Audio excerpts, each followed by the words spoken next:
खबर रामगढ़ से है, जहां पर गड़के मोड़ के पास आज एक ट्रेलर अनियंत्रित होकर दुर्घटनाग्रस्त हो गया।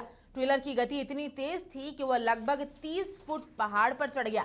इस हादसे में ट्रेलर का ड्राइवर बुरी तरह गाड़ी में फंस गया। करीब 3 घंटे की कड़ी मशक्कत के बाद रामगढ़ पुलिस ने गाड़ी में फंसे ड्राइवर को निकालकर इलाज के लिए सदर अस्पताल भेज दिया है।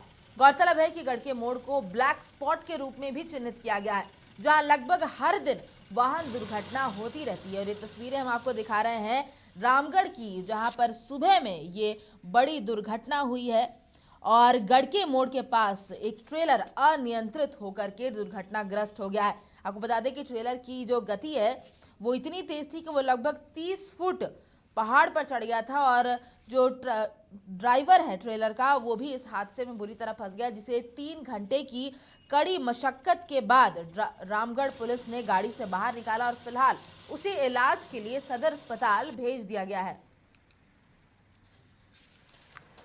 वो सुबह 6 बजे एक ट्रक चढ़ गया है पहाड़ के ऊपर अनबैलेंस होकर, और उसमें ड्राइवर का पैर फंसा हुआ है।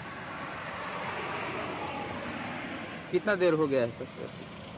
लगभग 1 घंटा हो ही गया है, 6 बजे के लगभग का घटना है। और इस खबर पर पूरी जानकारी दे रहे हैं रामगढ़ से हमारे सहयोगी राजेश। सबसे पहले ये पूरी दुर्घटना के बारे में जानकारी दीजिए। राजेश, क्या आप मुझे सुन पा रहे हैं?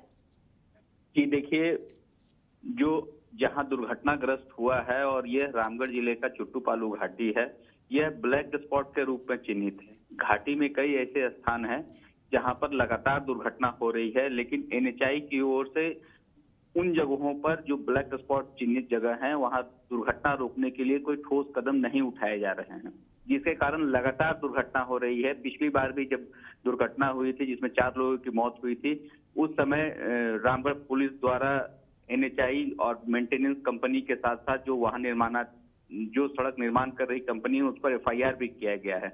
बावजूद इसके न ही एनएचआई अपनी कार्यशैली में सुधार ला रहा है, न जो मेंटेनेंस कंपनी है जिन्हें जिम्मा दिया जाता है कि अगर दुर्घटना हो तो तुरंत रेस्क्यू करें, और जो गाड़ियां दुर्घटनाग्रस्त हैं उन्हें हटाकर सुरक्षित स्थान पर रखा जाए। लेकिन घटना के बाद देखा जाता है कि जो रेस्क्यू टीम है वो समय पर नहीं पहुंचती है। पुलिस लगातार उनसे संपर्क करती है, फोन करती है, और घंटों बाद उनका एक ही कहना रहता है कि पहुंच रहे हैं, लेकिन उन्हें 5 किलोमीटर पहुंचने में लगभग आधे घंटे से अधिक का समय लगता है। जी राजेश, इस वक्त वहां पर आपने अधिकारियों से भी बात की, रामगढ़ पुलिस से बात की, उनका इस पर क्या कहना है? क्योंकि जैसा कि आपने कहा कि रामगढ़ के जितने ब्लैक स्पॉट है उन्हें चिन्हित तो कर लिया गया है, लेकिन एनएचआई की तरफ से कोई उसके ऊपर आगे कार्रवाई नहीं की गई। ये देखिए, रामगढ़ पुलिस को लॉ एंड ऑर्डर मेंटेन करना है, लेकिन घटना के बाद जब सबसे पहले कोई पहुंचता है तो वो रामगढ़ पुलिस पहुंचती है, और पहुंचने के बाद जो लोग घायल रहते हैं या फिर अगर सड़क जाम रहता है तो उसको हटवाने का प्रयास अपने स्तर से ये लोग करते हैं। लेकिन जबकि एनएचआई टोल ले रहे हैं, टोल के जो अधिकारी हैं उनको ये चाहिए कि घाटी में पहुंचने के समय में जो नियम है या जो कानून सड़क सुरक्षा समिति द्वारा जो डायरेक्शन दिए गए हैं उसका अनुपालन कराए, लेकिन सड़क सुरक्षा समिति का भी अनुपालन एनएचआई की ओर से नहीं कराया जा रहा है, जिसके कारण घाटी में लगातार दुर्घटना हो रही है। और अब तक जब से घाटी में नई सड़क बनी है और जब से टोल लिया जा रहा है, अब तक 1000 से अधिक लोगों की मौत हो चुकी होगी।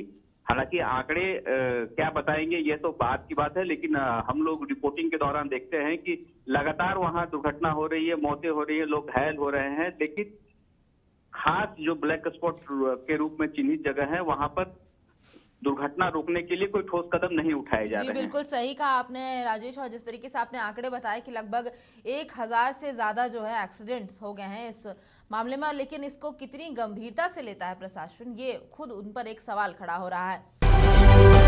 समाचार प्लस, खबर वही जो हमने कही।